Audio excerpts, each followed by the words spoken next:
أعوذ بالله من الشيطان الرجيم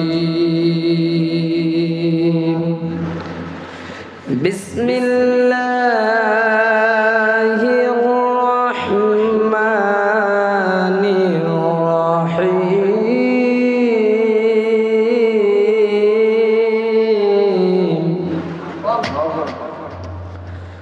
ليس البر أن تولوا وجوهكم قبل المشرق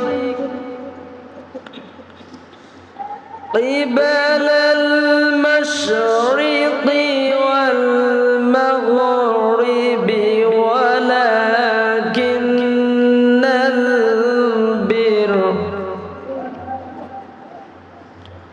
ولكن البر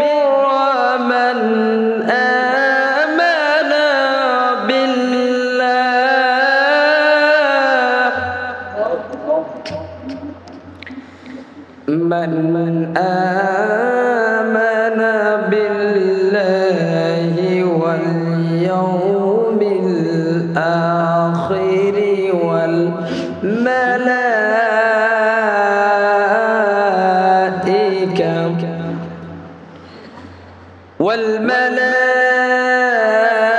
والملائكة والكتاب والنبيين آية الآخر. وقال تعالى في شان حبيبه مخبرا وعامرا إن الله وملائكته يصلون على النبي يا أيها الذين آمنوا صلوا عليه وسلموا تسليما اللهم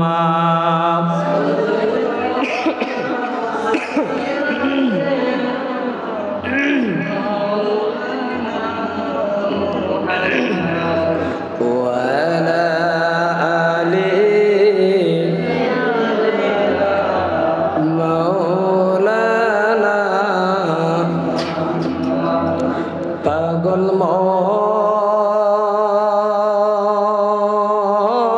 মন কার পিছনে তুমি ছুটছ দিবা রাতি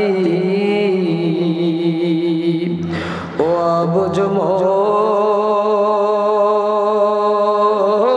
মন কার পিছনে তুমি ছুটছ দিবা রাতি ভেবে দেখো কেউ হবে না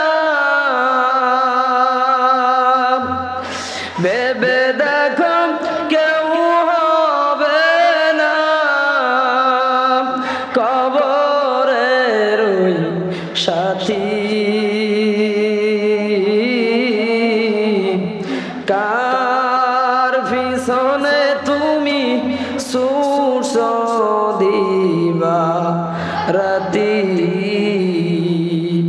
ও বুঝ মন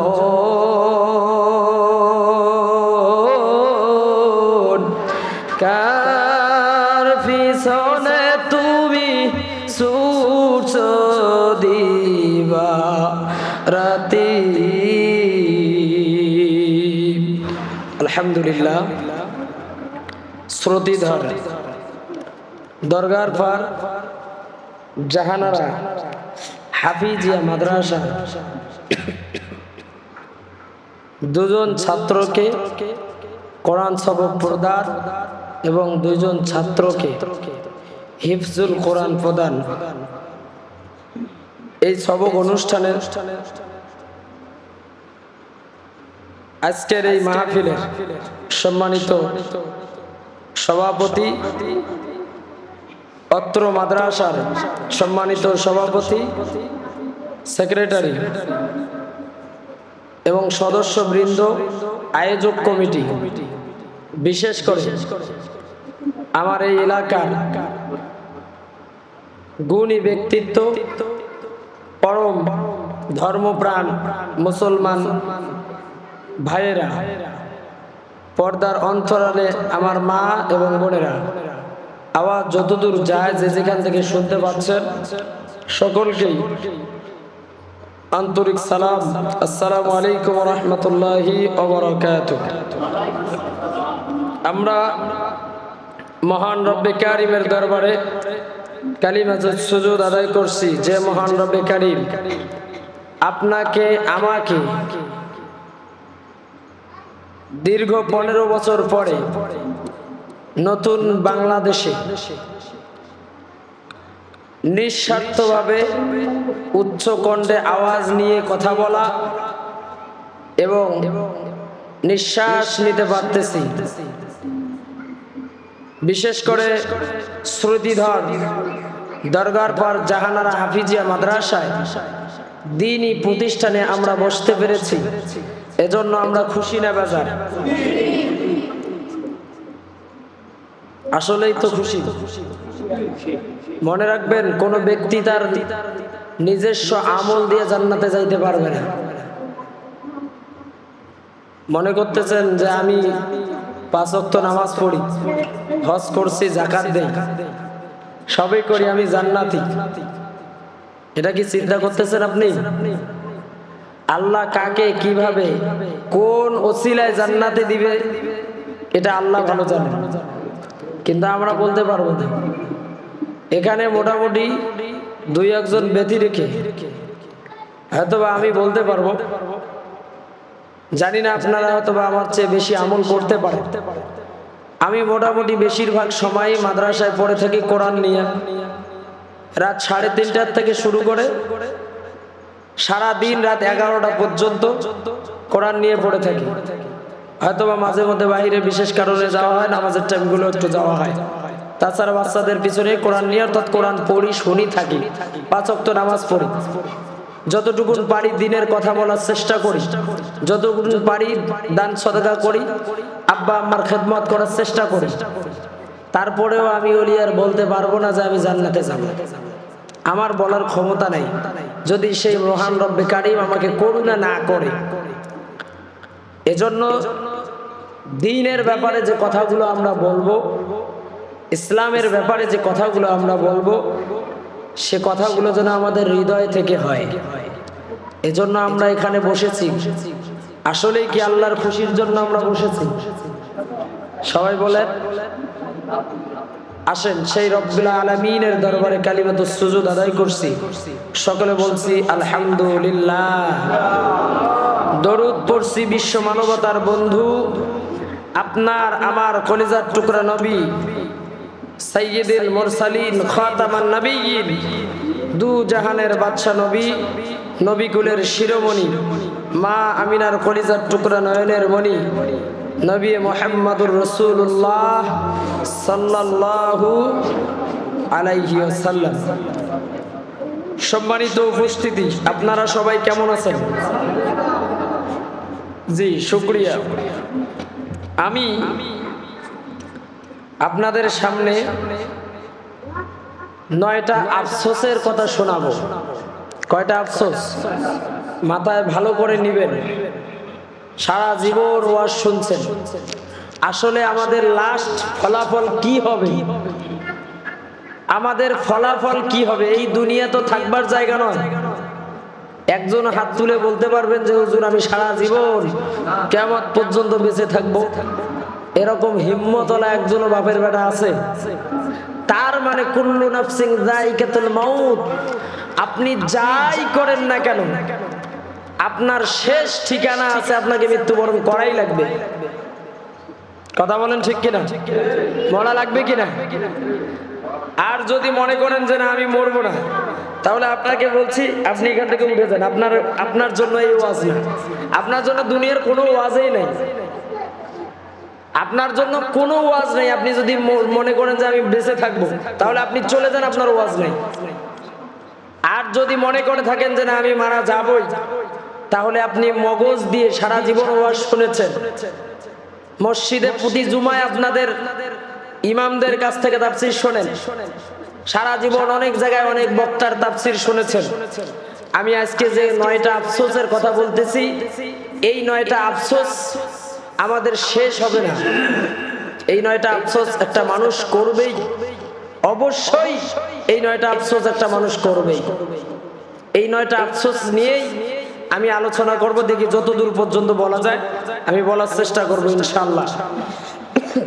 কেন এই 9টা আফসোসের কথা আমি এজন্যই বললাম,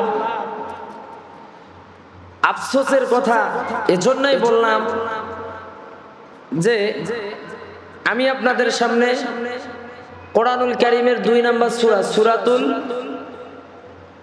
কি নাম জানা আছে আপনাদের? একটু বলেন কি নাম? 2 নম্বর সূরার নাম কি? বাকারা।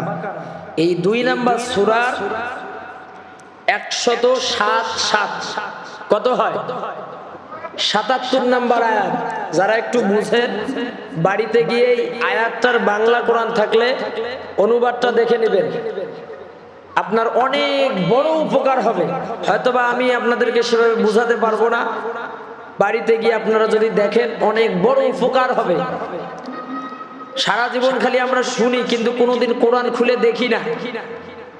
কোরআন আমরা বাড়িতে পড়তে চাই না। অনেক মুরব্বী আছে কোরআন পড়তেই পারে না, পড়ারও চেষ্টা করে না। তবে আপনাদের পায়ে হাত রেখে বলি, শুধু সন্তানকে আপনি হাফেজ বানাইছেন, মনে করেন না যে জান্নাতটা আপনি কিনে নিছেন। অনেক গার্জিয়ান আছে কলার ঝোকায়, আমার বেটা হাফেজ। তোমার বেটা হাফেজ তাই কি হয়েছে? আপনার ছেলে হাফেজ তাই কি হয়েছে? আপনার কবরে তো আপনার ছেলে যাবে না। তবে বেটা হাফেজ এর উপকারিতা আছে, কিন্তু আপনার আমল যদি একেবারেই জিরো হয়ে যায়, একেবারেই শূন্য হয়, তাহলে কেমনে হয়? কিছু তো থাকতে হবে। তা আপনি নিজেকে মুসলমান দাবি করেন, আপনার সন্তান তো আগে হয় নাই, আপনি প্রথমে মুসলমান, আপনার সন্তান অনেক পরে আসছে, কিন্তু আপনি বিয়ের আগ পর্যন্ত মুসলমান ছিলেন না মনে হয়। কথা বলেন, ছিলাম কি না? সন্তান হবার আগে মুসলমান ছিলেন না। হয়তোবা চিন্তা করতেছেন মাদ্রাসায় বাচ্চাটাকে দেওয়ার আগ পর্যন্ত মুসলমান ছিলাম না, বাচ্চাটাকে দিলাম এখন মুসলমান হচ্ছে, বেটা হাফেজ হলে জান্নাত যাবে। এরকমটা কি? যেহেতু আপনি মুসলমান ঘরের সন্তান, আপনি মুসলমান ঘরে জন্ম নিয়েছেন, আপনার দায়িত্ব আপনাকে কোরআন পড়া, না হলে আপনি মুসলমান আপনার পরিচয় নয়। আপনি মুসলমান দাবি করেন অথচ আপনি মুসলমান, এমন মুসলমান আপনি কোরআন পড়তে পারেন না। আপনার তো মুসলমান এই কথাটা বলাও আপনার লজ্জাকর হতে পারে। এজন্য যারা মুরব্বী আছেন আগে আমাদের সোজা হওয়া দরকার। কারণটা হলো আপনি চিন্তা করতেছেন আমার সন্তানকে হাফিজি মাদ্রাসা দিয়েছে, আমার ছেলে হাফেজ হবে। আমি চ্যালেঞ্জ করে বলতে পারি যে মানুষটা আমল করবে না, কোরআন পড়বে না, নামাজ পড়বে না, আর যদি ছেলেকে এখানে মাদ্রাসায় দেয়, মনে রাখবেন আপনার ওই ছেলে ধ্বংসের দ্বার প্রান্তে চলে যাবে, সঠিক হাফেজ হবে না। এরকম হাজারো নজির আমাদের সমাজে দৃষ্টান্ত আছে, অসংখ্য আছে। জুবায়ের সাহেব মাদ্রাসা পড়ায় মোটামুটি কয় বছর? 8 বছর থেকে। আমি 2009 সাল থেকে পড়াই। আমার কতগুলো যে ছাত্র আছে আমার জানা নাই। আমার ছাত্ররা এখন মাদ্রাসা পড়াচ্ছে, আমার ছাত্ররা ওয়াজ করে বেড়াচ্ছে, কিন্তু তার মধ্যে অনেক ছাত্র আমি দেখি, অনেক মেধাবী ছাত্রকে আমি দেখি গার্মেন্টসে চাকরি করতেছে, অথচ যে হাফেজ হবার কথা ছিল সে হাফেজ হয় নাই। কারণটা কি জানেন? তার পিতা মাতা শুধু হুজুরকে দিছি, হুজুর আপনি পড়ান, মাদ্রাসা ভালো, টাকা যা লাগে দিব হুজুর। কিন্তু আপনি কোনোদিন গার্জিয়ান হিসাবে আপনি নামাজ পড়ে আপনার সন্তানের জন্য দোয়া করেন নাই যে আল্লাহ আমার সন্তানটাকে তুমি হাফেজ বানায় দাও, আলেম বানায় দাও। এই এতটুকুন দোয়া না করবার কারণে আপনার সন্তানটা আঁকাটা হয়ে গেছে। আঁকাটা বুঝেন তো, মাঝখানে আসিয়া। এজন্য আমাদেরকে, আমরা যারা গার্জিয়ান আছি, আমাদেরকে আগে সজাগ হওয়া দরকার। 5 ওয়াক্ত নামাজ পড়া দরকার, কোরআন পড়া দরকার। আল্লাহ তাআলা আমাদেরকে তৌফিক দান করুন। সকলে বলেন আমিন। জোরে বলেন আমিন। আমি যে কথা বলতেছিলাম, তাহলে আপনাদের সামনে আমি তেলাওয়াত